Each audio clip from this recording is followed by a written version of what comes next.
Bitch is a Bad Word podcast is for informational purposes only and reflects the opinions of the host and guests. It contains explicit content and discusses sensitive topics such as domestic abuse, sexual assault, and violence, which may be distressing to some listeners. Please take care of your emotional well-being while listening.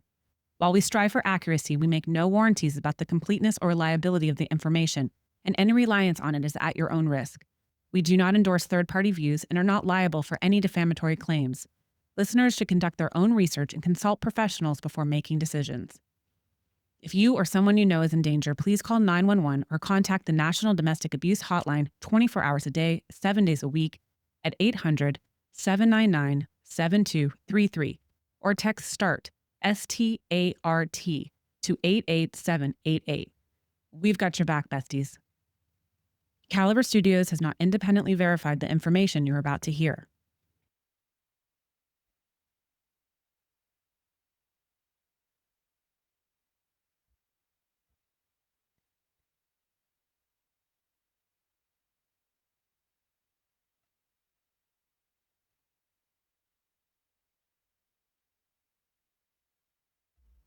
Reality isn't always what it seems. It's what you make of it. Sons of Anarchy actress Ali Walker debuts her electrifying new thriller, The Light Runner, on June 6th at Amazon and Barnes & Noble, but our bestie gang can pre-order it now at aliwalkerofficial.com. She's a baddie, she's your new bestie, and we've got her back. Go visit her website, aliwalkerofficial.com, and pre-order The Light Runner now. Well, welcome back to this episode of Bitch Sesh. We are joined by Nelsy Lara. She's coming from North Carolina, and she's got some tea she wants to spill. Oh, Thank you hi. for joining us. Thank you for having me. You know, I always want to ask anyone who comes on, and first of all, you're so courageous and brave, and all of everything that you can imagine you've been through. Using your pain for purpose is something that I strongly support, and to see what you're doing with your Instagram and just how you're trying to advocate is such a beautiful thing. So thank you so much for coming on and sharing your story with us. Thank you for giving me the opportunity. I really appreciate being here. I like what you said about using your pain for purpose, because that's exactly how I started to look at, what I went through, instead of looking at it as something that, for lack of a better term, for a tragedy. I started looking at it as something, okay, I can teach others something that I learned. That's amazing. Well, that we need all the teachers in this space because there's way too many people being affected by domestic violence. So, like all stories should start, let's start at the beginning. Okay, yeah. So I was in the military, and that is how I met my abuser. I was stationed in Okinawa, Japan as my first duty station.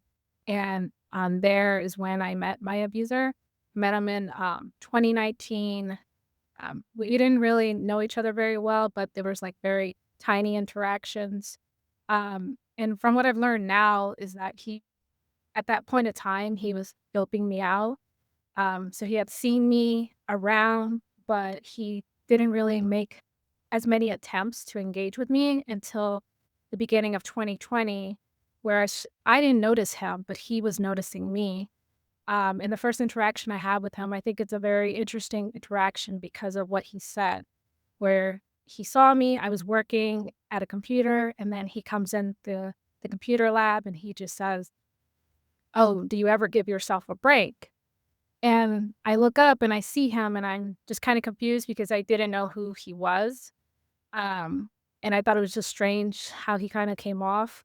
But at the same time, I saw him as, like, charming and kinda like he had a little bit of swagger to him. And I just thought, "Oh, okay." I mean, he seems kinda like a chill guy. And I responded to him and I said, "I could say the same thing about you." 'Cause what I noticed, he on his way to the gym, and to me, I did find that as something attractive, and maybe a little bit of that's what played into me, kind of falling for him. But, um, immediately, I started talking to him more. I was the one who kinda gave that opportunity to talk to him. I kind of felt like I shouldn't have, only because I had just gotten out of a relationship, but in my mind, it was, I just need some friends. I just need more people in my circle, so I can, get over this relationship I just got out of. But things moved very quickly, and I remember the first month of dating, um, it was like a fairy tale. It's the best way I can describe it, where he was very affectionate, very attentive. He was taking me out on dates, and I just thought, "Oh, wow, this is what love feels like. It's supposed to feel like this, like very like a dream." Um, but then shortly after that, things started to change, and I started to notice small changes where he stopped doing those things. And I started to get confused by this because in my head, I kept thinking, "Oh, what happened to the guy that I met?" He was so sweet, charming, attentive, and kind, but that slowly started to fade until, a couple months down the road, the first time that he ever was physical with me. And this really shocked me because in my head, I still had this picture of him as this very kind and caring guy, but then he was physical with me. And I remember after that, I had a totally different image of him. And it was hard to go back to that image that I first had in my mind, where I thought, oh, this guy is a really nice guy. But that image slowly started to fade because that's not how I saw him as. I saw him as, oh, he got physical with me. And I don't like that. Uh, So when he got physical with you, was it like, do you mind to go deeper into that? What that looked like, or how it from your side of how it just happened? And yeah. I remember we were in his room and he was in the bathroom. He had been drinking, so he was throwing up, and his phone kept going off. And I checked it, and once I looked at it, I seen it was a message from a girl, and it was like a very intimate message. Um, and I just remember feeling like my heart sank because here we are, we're in a relationship, but there's this message, and it really threw me off to where I confronted him about it, and he completely avoided it, tried to deny it, said he didn't know what that was, and I just in my head, I'm like, "This doesn't make sense. He's not telling me a valid reason, or he's not telling me the truth." And so that escalated, and he didn't want me to leave his room, and, that's all I wanted to do was leave, and it felt like he was preventing me from leaving. He stood in front of the door, he kept trying to grab me by my arms, and I would pull away, and I kept backing up into, there was this dresser in his room towards the back of, towards the window, and I kept backing up into that, and I remember things just it got so escalated to the point where I try to, like I try to step back as far as I could, and then all I feel is a huge slap to my face, and I just remember being shook, like, "What just happened?" yeah. And, my reaction to that after, like, the freeze moment went away, I punched him, and I said, "Get away from me," and I was crying at this point, and somebody overheard it, so luckily that person came in at the right time, and I told that person, "Hey, he won't let me leave." And thankfully, that person intervened because I don't know what would have happened if that person didn't intervene. Mhm. Especially Um, because he's backed you in the corner and, he's aggressive. So what happened? So after that, like in that moment, is he trying to pretend if everything's okay? Is he just letting you go? Is he pissed? I remember that his demeanor changed once that person came in the room. He kinda started to seem a little bit vulnerable to where he said, "Oh, he just kept stuttering, he didn't really say much, but he wasn't angry anymore. He didn't have this aggressive mannerism to him. It completely just dropped, and I saw a more vulnerable side of him where he was starting to be apologetic, and he's like, "No, no, let me explain." And the thought in my head was just run, just run. Yeah. So that's what I did. I as soon as that person intervened, I ran out of the room and I went straight to my room. So, are you guys so this is, like, in military, so you're, like, in dorm setting or is Yes, something like that. We call them barracks rooms. So he had okay. his own room and I had my own room, and my room was, like, on the other side of the hallway. So I ran all the way to my room, and I remember as I was running, somebody saw me and they called my name out, but I didn't stop. I just kept running. Gee, it's like you're like so did you know the person that came into the room or it just was someone random? I knew that person, I had known him for a while, and they're more of acquaintance, but they were a decent person to at least step in, and, even after that night, they checked in on me, and they just wanted to make sure that I was physically okay. Yeah, thank God they did, because who knows? So after you get to your room, it does it end there or is he Um, met yeah, no, it kinda yes and no. I had some people come knock on my door. Um, in the military, we have, like, people that stay on 24-hour posts, and I think of them as, like, security guards. And so they came knocking at my door, they were trying to check on me, and the person that intervened was also there, and they just wanted to make sure I was okay, but he was with them, and Mm, I just I didn't wanna open my door, and I didn't because I just didn't know how to really respond to the fact that he was standing outside my door. Um, I was very still intimidating, I bet. Yeah. Yeah, absolutely. I was still in that fear mode, and I just kept saying, "Nope, don't do it." In my head, that's what I was thinking. Right. Good job. Good job trusting your intuitions because he's only the he's not up to any good. Yeah, fell. So you say, like, he leaves and then is he messaging you? Does he do anything to like, "Oh, I'm sorry," whatever, any kind of broken apologies or No, it's after that night, he was told not to contact me. oh, Uh, good. um, the duty, that's what we call them, but they're like they stand there for 24-hour posts, and, um, he didn't contact me, but on my end, I wasn't sure what to do. And I kept going back and forth on that idea of, like, what should I do? Like, he just slapped me, and I'm not okay with that. I remember that night I called my mom and I told her about it, and she just said, "That's not okay. Um, that Mhm. someone like that I shouldn't be with." But I was still conflicted because there was still that part of me that was connected to him. And so the next day comes and I ended up reporting it, and I had to give my statement, he had to give his statement, and then the person that also intervened gave a statement as well, and he ended up getting, reprimanded in the military for it, but Oh, wow. yeah. Here's the interesting thing, though, is that it got swept under the rug, so it was never really officially on record. Oh, they were just does that happen a lot in the military? Mm, I can't say for sure, I think it does, but in this case, I know I have somewhat an idea of why they did it.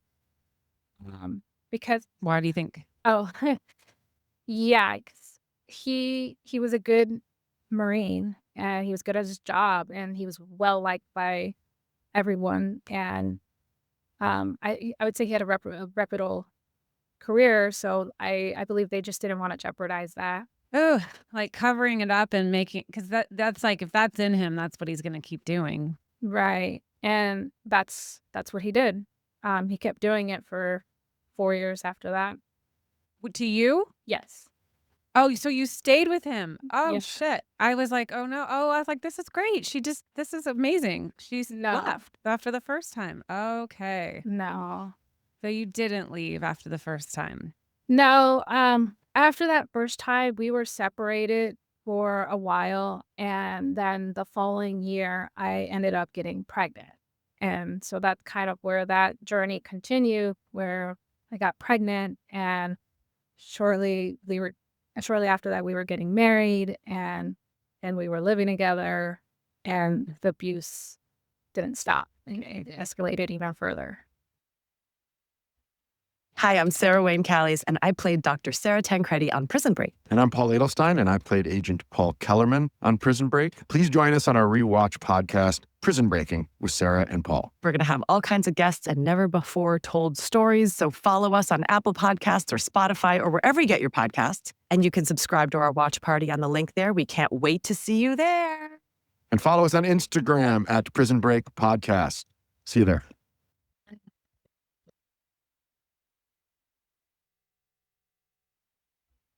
So you spent a year apart and he's like courting you the whole time, or is he just making you believe that that was just a one-time drunk bad night? Yes. I remember he told me and he told everyone else that it wasn't going to happen again and that it was a mistake and that he took full responsibility for it. And I believed him. I believed that that was going to be the last time. And I believed him when he said that, he was going to change. I believed him quite frequently when he said that because there was that small part of me that hoped for it. So if he said it, I believed it. So you get back together. Was he abusive while you were pregnant? Yes. So did his abuse escalate, like from slapping to worse? What was his method? And was it always angry, or like was he predictable when he was going to be abusive? Was he verbally abusive? He was more verbally abusive, and I think that the reason that was because I reported him that first time. I feel like he understood, okay, that if I'm gonna keep doing this, I can't do it so obviously. I have to be more subtle about it, and this is just me and what I think. But because it was more subtle, it was like criticizing, degrading, humiliating me in front of other people we worked with, spreading rumors about me to other people, and then lying to me about it. And he was still angry, and his demeanor was still aggressive, but he didn't do the things that he didn't do what he did before, which like slap me. It was more like I remember one time he like threw his phone and smashed it. And to me, I saw that and I just thought to myself, oh man, he must be really angry. And to me, I never thought of, oh, he's abusive. I just thought, okay, he just gets angry sometimes.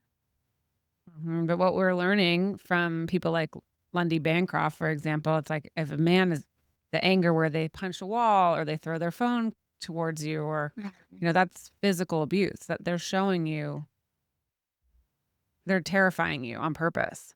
Yes, it was quite intimidating, and I didn't think of it as that way. I just thought, "Oh, man, this is normal." To me, I did think that domestic violence was a normal thing, and when I was in this relationship, I just didn't see it as abusive. I didn't think this was abusive. I just thought, "Okay, this is relationships sometimes. They sometimes go like this." Um But I could also I could feel what my body was saying. My body was just like, "No, this is not okay. Something's not right." But you believe him, but something's not right.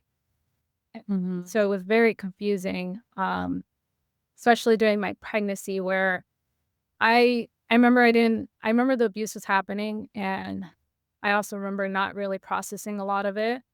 Um, and at this point, it was escalating to, like, grabbing me, dragging me, um, being very, very aggressive with me in terms of, like, yelling in my face, following me, um, and I remember this one instance where he did it in front of somebody, but that somebody, they had his back. They didn't report it.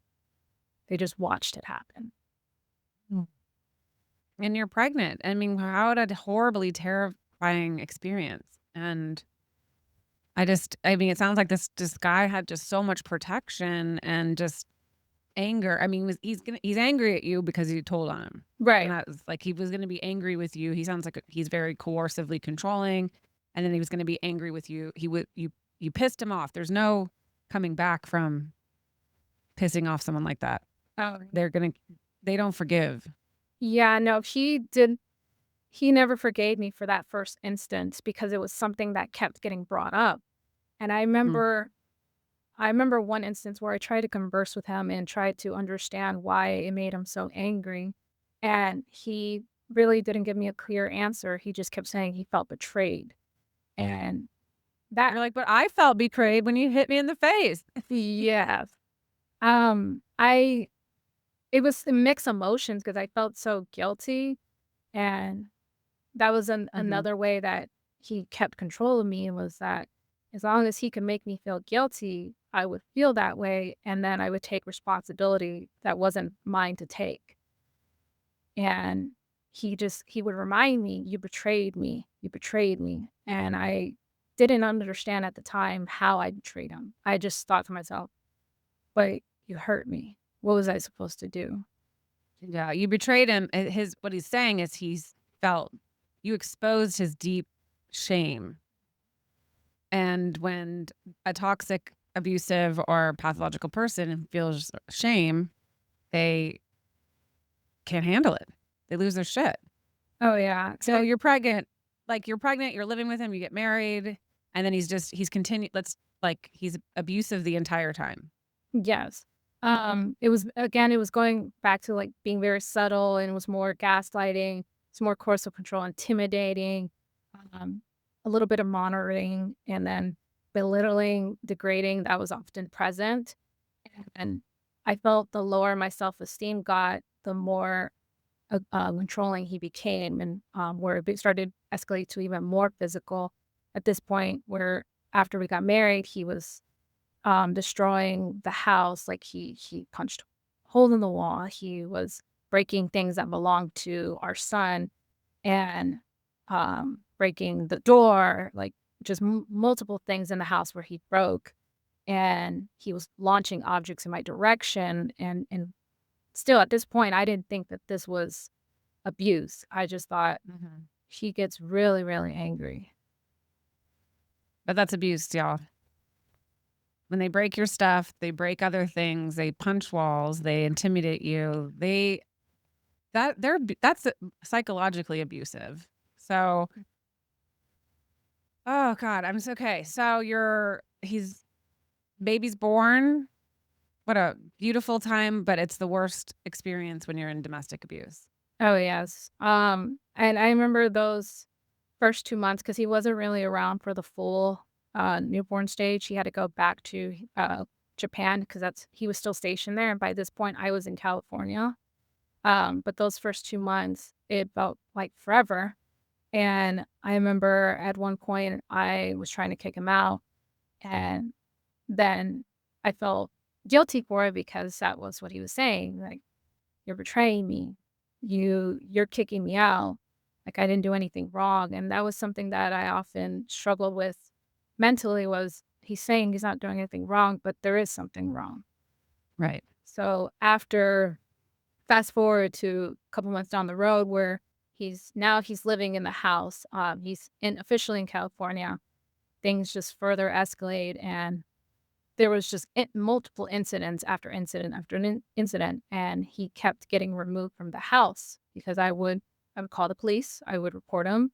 I would report him to our military commands, and I wouldn't really say what happened, but I would say I just don't want him here. Like, the the way that I would describe it was that it was arguing, and then it got physical, and I couldn't really articulate what was happening, but I knew what was happening.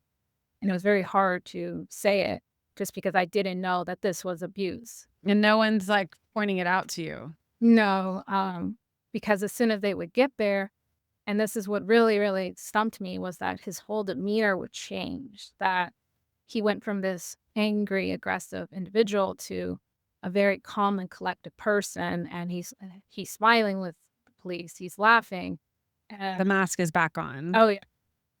It's like mask full on, and now we see this person that was the person I had saw at the very beginning. But it was very confusing.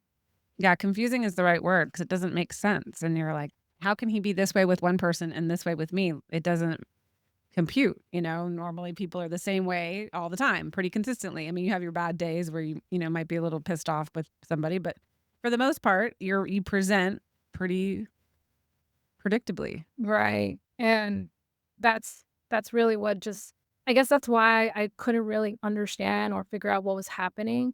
I just knew that Mhm. something was off. Um, then things started to get even more physical where, he was restraining me. He was preventing me from leaving the house if I wanted to leave. Where I felt like he weaponized our child, where he would pick him up and hold on to him if I wanted to leave. And then I felt forced to stay in those situations. And if I said I was going to call the police or even made an attempt, then he would try to slap my phone or he would make threats. And this is where I started to see a real shift. And it got worse every time I reported it. Didn't get any better. Um, which is why at some point I just stopped reporting it. And I remember there was a long period of time where I didn't report it because in my mind, okay, if I report it, then something bad is going to happen. And I remember for those 4 months, it was very, very silent, and at this point, we're in, the beginning of 2024, and everything was very quiet, but physically, I wasn't okay. I remember I started having a lot of health issues, and, um, it was hard to process things and make decisions, and I was struggling to balance, work life and mom life, and then my personal life, and balance everything at once. It became so difficult. But, Yeah, you're in that fog, right? I mean, it's not easy. yeah, um, and I just remember thinking like, "Okay, well, if I do report him, it's gonna get worse, or if I do report him," one of the big fears I had was, I'm gonna lose my child. Um, that was something he would throw around, and I did believe that. I thought I was gonna lose, um, my son, and to me, as a mother, I'd rather get beat than lose my child. And, uh, yeah, it definitely was heavy, but I Yeah. that's just the thought I had was that, okay, um, just kinda keep going through the motions and, eventually he'll be calm at some point and you won't really have to deal with it. Um, but then the last incident that happened was really just kind of scary, and at this point, I knew I was ready to leave, that it was time and that I couldn't take it anymore. What was that last straw for you? By this point, he was making more threats, but it was threats to end my life, and he was taunting me with, a weapon, and I really believed that that was going to happen, and, um, that last incident, the abuse wasn't stopping where he kept punching me and slapping me and, grabbing me by my wrists, not letting me leave out the room, and slapping the phone and trying to take my phone if I attempted to call 911. And I remember I kept trying and trying, but no matter how many times I tried, he kept hitting me. And I remember at one point I'm in the corner of our room and I'm trying to delete the numbers on the phone because there was like so many different numbers and I was just delete, delete, delete. And here he is punching me against my head, my Mm. arms. And I'm just like, okay, okay, just keep deleting. And then eventually you're going to be able to dial that number. And I remember that at one point I like bursted out into tears and screaming because it wasn't stopping. And then what looked like he tried to go for my neck, I screamed even more. And at this point, I'm saying, someone help, please." And so just seeing that moment happen, but not really like feeling like I was there, um, it really scared me to the point where I really believe, oh man, he was gonna do it this time. He was going to end my life. It was going to happen if I had let him. Oh my God. So did you get the numbers? I ended up being able to run out of the room. I had saw an opportunity to hit him where it hurts, and I did that, and that's how it stopped, was because the moment I did that, he, like, bent over, and he was just like, "Oh, man, that actually hurt." And then here I am, and I see the door, and I say, "Go." In my mind, I'm just like, "Go, run, get out." Mhm. And I run out of the house, and I'm in the car, and I call my best friend, and I tell her, like, "He was hitting me. I don't know what to do. He was hitting me." And I'll never forget what she said because it really stuck with me. She said, "Enough is enough."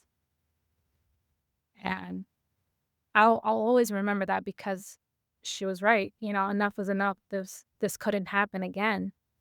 And Mhm. as I'm on the phone, he comes out of the house and he goes back in and comes out multiple times until he finally takes off. He just takes off. Where's your son? He's in his room the entire time when this was happening. Yeah, but after that, the police, they end up showing up, and I didn't call them, but I'm assuming someone did, and thankfully they did show up when they did because I told them everything that happened, and I made the report, and this was, like, a really, really long night. Longest night I had in my life. I went to the hospital. I had to get multiple scans and examine, and then even after that, they sent me to, a forensic nurse at a local domestic violence shelter, and they examined me even more there, and they took photos, and it was so thorough. But in my head, I just kept thinking, okay, like, this needs to be done because this can't happen again. That's a long night. Yeah. Okay, so you have the scan. You did the brave thing, and where's he? Did he get arrested? Yes. So, he actually went on the run, and they had to send out, like, a bolo for him, and eventually he was arrested, um, but he wasn't taken to jail, and our version of a jail is called the brig in the military, but he wasn't taken to jail, which I thought was interesting, but, um, from what I was told, they told him, "You cannot go back to the house." They put a no contact order in place. And, I just remember after that, it was just investigation, multiple interviews, and, um, he, uh, he was he wasn't allowed to come back, and shortly after that, I ended up, filing for a restraining order, and then I also filed for divorce, and with the restraining order, I was granted, uh, physical and legal custody of our child. Yeah, thankfully. Yes, that is the biggest win ever. That makes me happy and emotional. And yeah. That's I'm sorry that that's what you went through. Oh, yeah. It was difficult, but, I think one of the things that really pushed me to keep fighting, and especially that night, was thinking of our son. There was something in my head that just kept saying, "If you don't fight back and he does do what you think he's gonna Mm. do it to your son. He's gonna do it to him. It's gonna happen." There was a lot of warning signs of that as well, so I felt like I had every valid reason to believe that. Um, Yeah. Well, and even you don't even need a valid reason. If you just feel it, it's like say this all the time. I went through that. And, when someone threatens you, you have every right to just to believe them. oh, You don't need a justification. Someone's like, I'm going to unalive you. I'm going to choose to believe that today. Because most sane people don't run around telling people that they're going to kill them. So, yeah.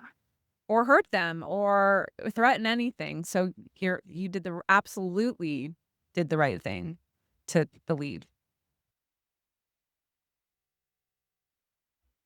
So you got granted the divorce, you got granted full custody. Do you have any no contact still? Does he have any relationship with are you being forced to have a relationship Mm. with him via your son?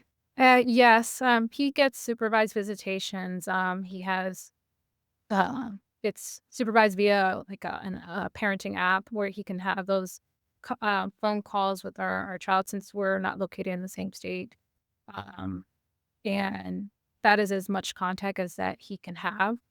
Um, and then as far as him and I, we did not speak. I don't speak to him, and I try not to.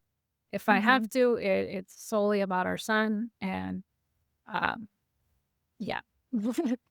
Well, it's amazing that you have been able to triumph over this and be in a different state. Oh, what a great thing for you, too. It just brings a little level of peace, I would imagine. Oh, absolutely. Absolutely. I remember after all that, I was telling myself, I just want out of the state because it's been too much. And living in the house that, we shared was a constant reminder of everything that had happened. And Mhm. I really just wanted to change a pace, and um I'm glad that we have that now because it's not a reminder anymore. Of course it's still there, but it's not in your face. Right. Yeah, exactly. That is amazing. And your son is doing well. And Oh yeah, absolutely. He's very happy and thriving and just um I think that as the abuse, even if he wasn't being abused, he was being, he was in very toxic environment, absolutely. abusive environment that affects it affects them. Oh yeah. Yeah, that was something that one of the things that would stay stuck in my mind because when he was seeing it happen or, his dad was weaponizing him and holding on to him and not really giving us the option to leave, I noticed changes in my son. He wasn't really happy as he was before. And I remember that, he would be crying and sometimes he would be completely frozen. And Mm. that to me as a mom, just seeing my child that way, it really hit me hard, especially because I grew up in a family where, domestic violence was such a reoccurring thing that I saw that and I remember what that felt like as a kid. And that really just affected me in such a different way where I said, I need to get out of this. This can't happen anymore. Was or your parents involved in domestic abuse? Yes, my mother was with someone who abused her for a very long time, and sadly to say that she never left. And I have a question about that. When your abuser would be physical and, I would imagine from experience, just like he would put you in the cycle of like, he would do it and beg and promise he'd never do it again and be nice again, or, all the cycles that we know. I wonder, was because you grew up in that environment or you were exposed to that environment, his behavior felt familiar to you. Yes, absolutely. It felt It felt like home. yeah, and this is something that people, they get confused by because it's a trauma bond. Yeah.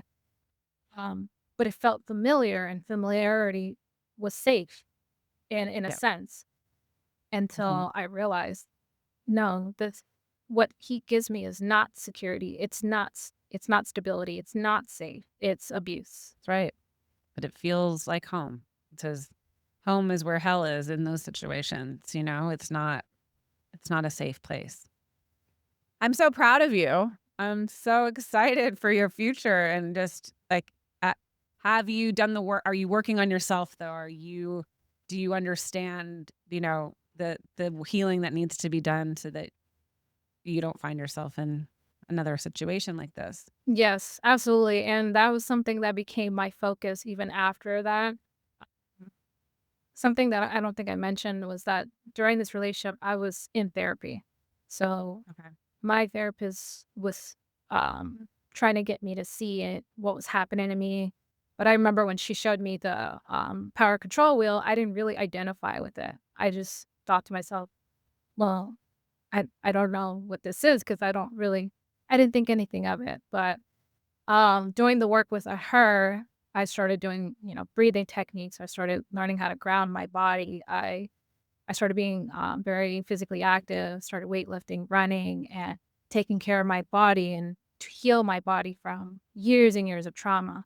And started turning to prayer, um, And that I think that helped a lot because I started to really, really slow down and connect with my inner self instead of, you know, reacting on emotion and being fearful all the time because I after that I didn't have I mean, I don't want to say I didn't have to be fearful, but I didn't have to live that way anymore.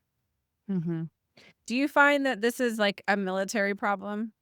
I kept hearing like he just keeps getting his behavior excused, behavior excused, behavior excused.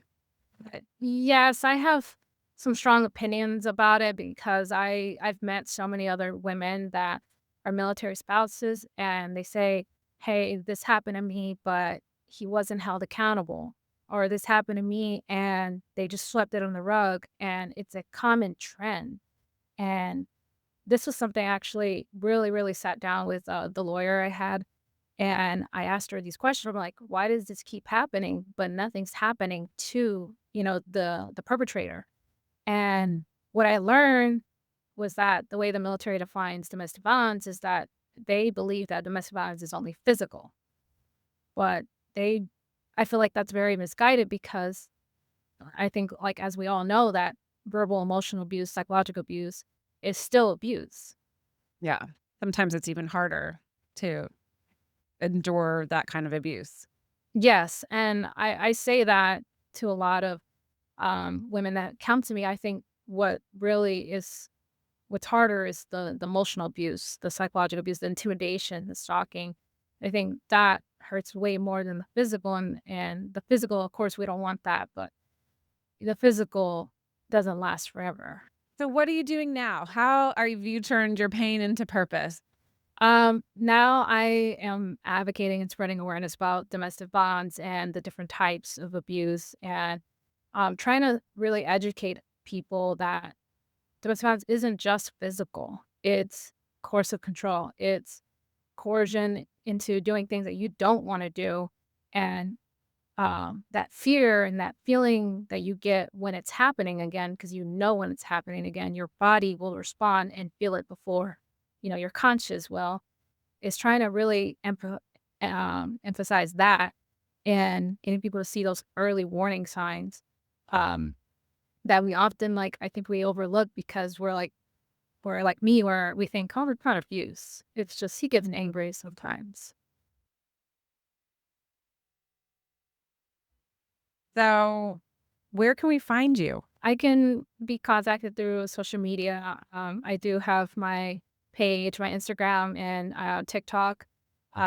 So if someone's wanting to reach out and just ask questions, ask advice, or just even want to talk, and I would recommend that as like the main two sources. Thank you so much for all that you're doing with your avocation and getting the word out there. And that's so cool.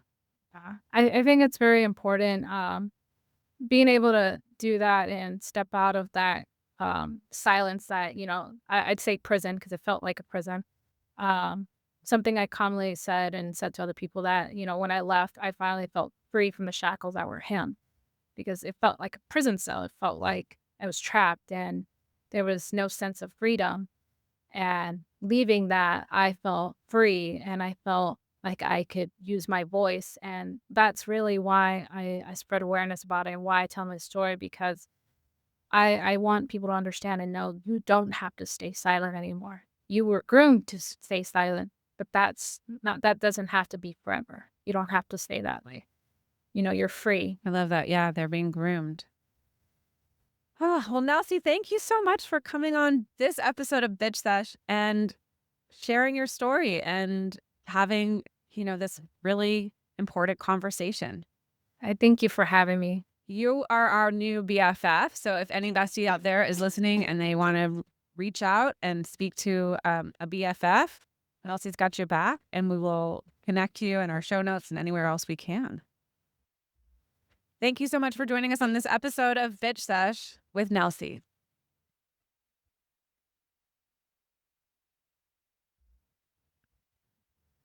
Bitches being bad.